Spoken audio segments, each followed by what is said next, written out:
Jesus saw the crowds, he went up on the mountain. After he sat down, his disciples came to him. And then he opened his mouth and began to teach them, saying, Blessed are the poor in spirit, for theirs is the kingdom of heaven.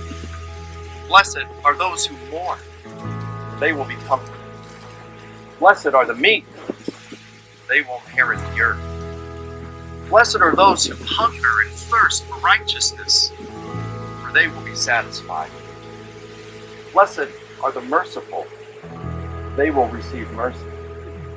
Blessed are the pure in heart, they will see God. Blessed are the peacemakers, they will be called sons of God. Blessed are those who have been persecuted for the sake of righteousness, for theirs is the kingdom of heaven.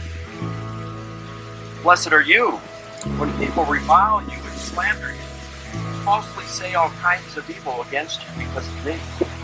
Rejoice and be glad, for your reward in heaven is great. For in the same way they persecuted the prophets who were before you. You are the salt of the earth. But if the salt loses its saltiness, what can it take salt?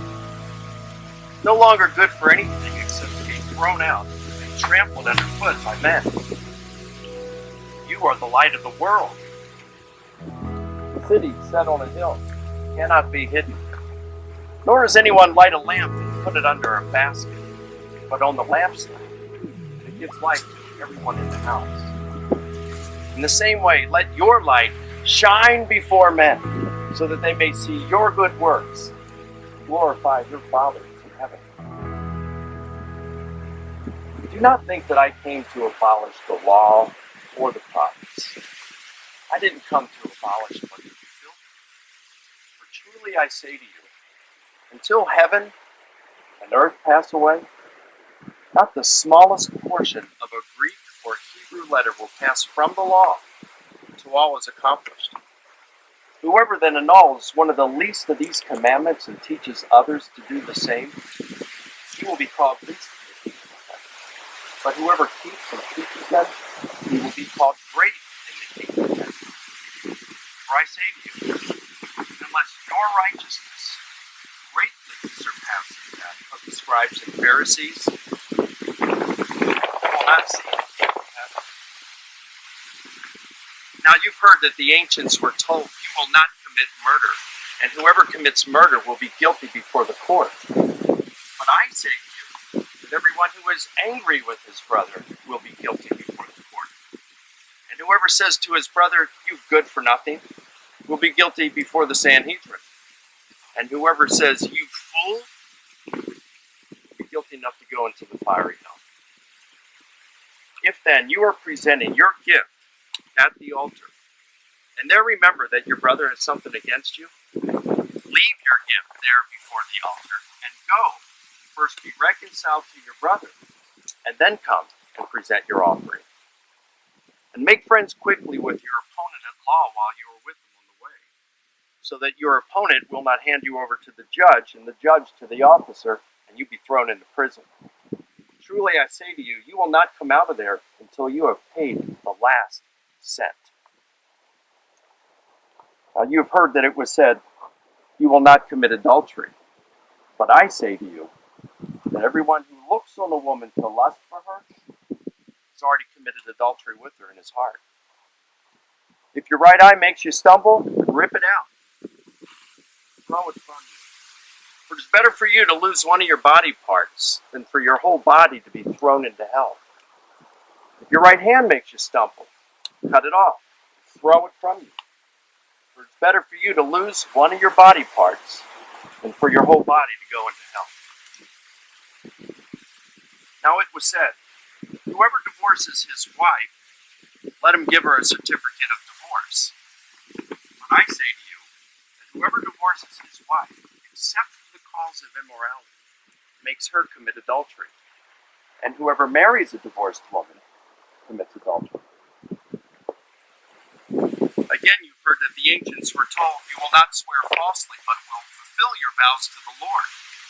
But I say to you, make no oath at all, either by heaven, or God's throne, or by the earth, or its footstool of his feet, or by Jerusalem, or to the city of the great king.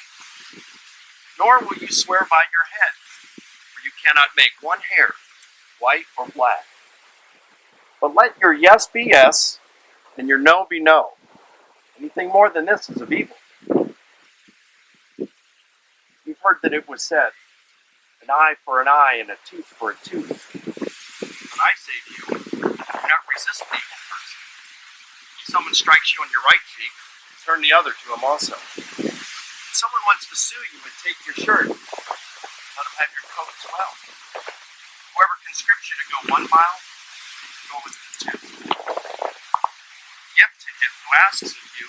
Do not turn away from him who wants to borrow from you. You've heard that it was said, love your neighbor and hate your enemy.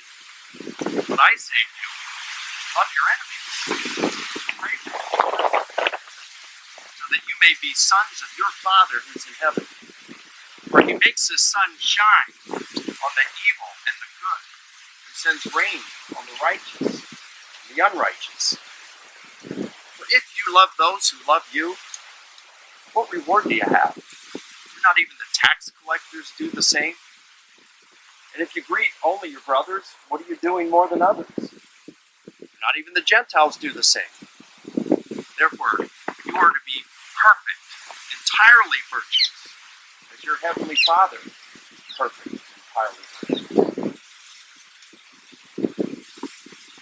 Beware of practicing your righteousness before others, to be noticed by them. Otherwise, you have no reward with your Father in heaven.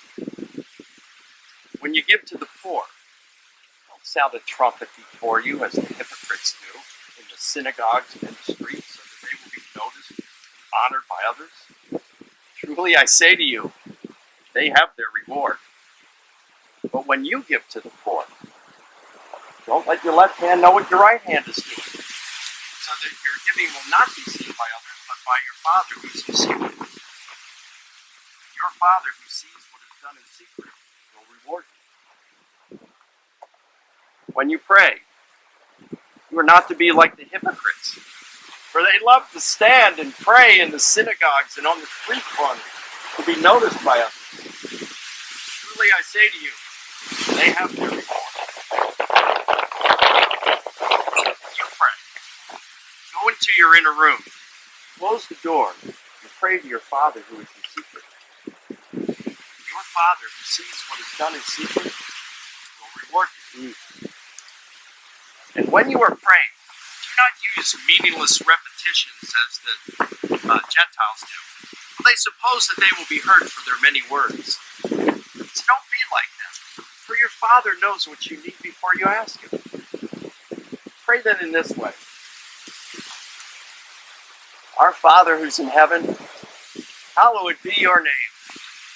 Your kingdom come, your will be done, on earth as it is in heaven. Give us today our daily bread.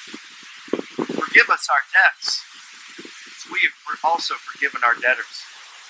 And lead us not into temptation, but deliver us from evil. For if you forgive others for their trespasses, your heavenly Father will also forgive you. But if you do not forgive others, then your heavenly Father will not forgive you. Whenever you fast, don't disfigure your face as the hypocrites do, for they neglect their appearance so that they will be seen by others when they're fasting. Truly I say to you, they have their reward. But you, anoint your head and wash your face, so that your fasting will not be seen by others, but by your Father who is in secret. And your Father, who sees what is done in secret, will reward you.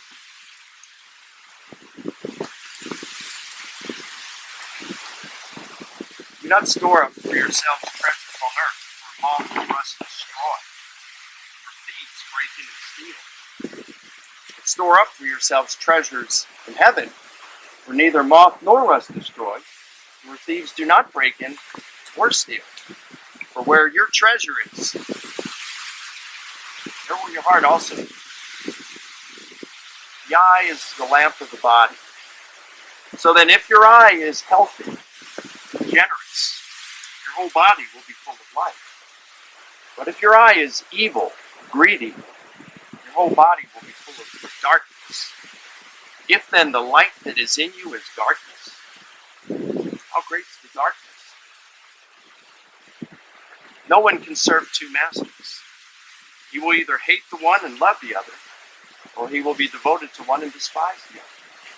You cannot serve God and possessions.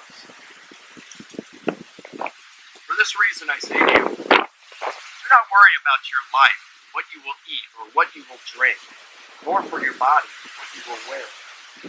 For is not life more than food, and the body more than clothing? Look at the birds of the air.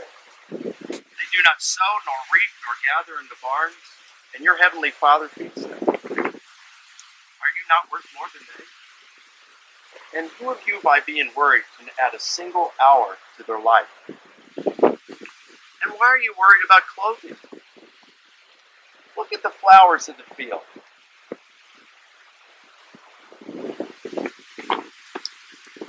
They do not labor, nor do they spin cloth.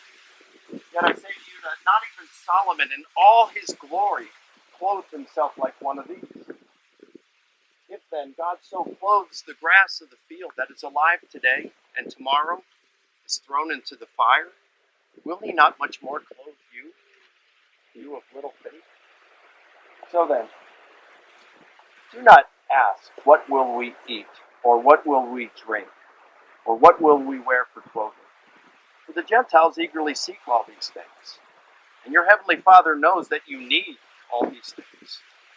But seek first his kingdom and his righteousness, and all these things will be given to you. So, do not worry about tomorrow. Tomorrow will worry about itself. Each day has enough trouble of its own.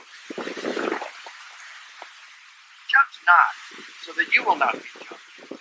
For by the standard that you judge, you will be judged. By the standard that you measure out, it will be measured out to you.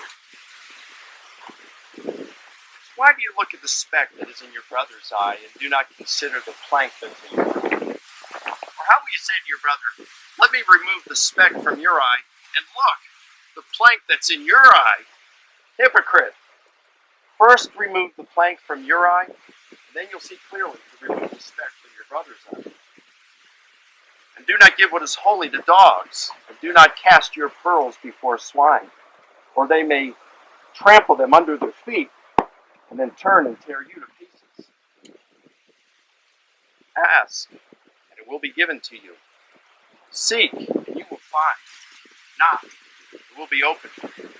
For everyone who asks receives, and the one who seeks finds, and everyone who knocks, it will be opened. Who is there among you who, when their son asks for a loaf of bread, will give him a stone? Or if he asks for a fish, you give him a snake? If you then, being evil, know how to give good gifts to your children, how much more will your Father in heaven give what is good to those who love him, to those who ask him? Therefore, in everything, treat people the way you want for them to treat you. For this is the law and the prophets. Enter through the narrow gate, for the gate is wide and the way is spacious that leads to destruction, and there are many who go through it.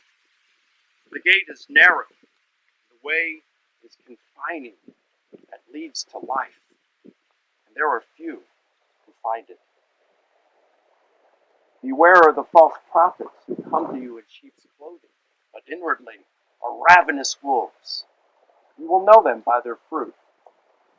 Grapes are not gathered from thorn bushes, nor figs from thistles are they. So then, every good tree bears good fruit, but the bad tree bears bad fruit. A good tree cannot bear bad fruit, nor can a bad tree bear good fruit. Every tree that does not bear good fruit will be cut down and thrown into the fire. Therefore, you will know them by their fruit. Not everyone who says to me, Lord, Lord, will enter the kingdom of heaven, but the one who does the will of my Father who is in heaven. Many will say to me on that day, Lord, Lord, did we not prophesy in your name, and in your name cast out demons, and in your name perform many miracles? And I will declare to them, I never knew you. Depart from me, you who practice lawlessness.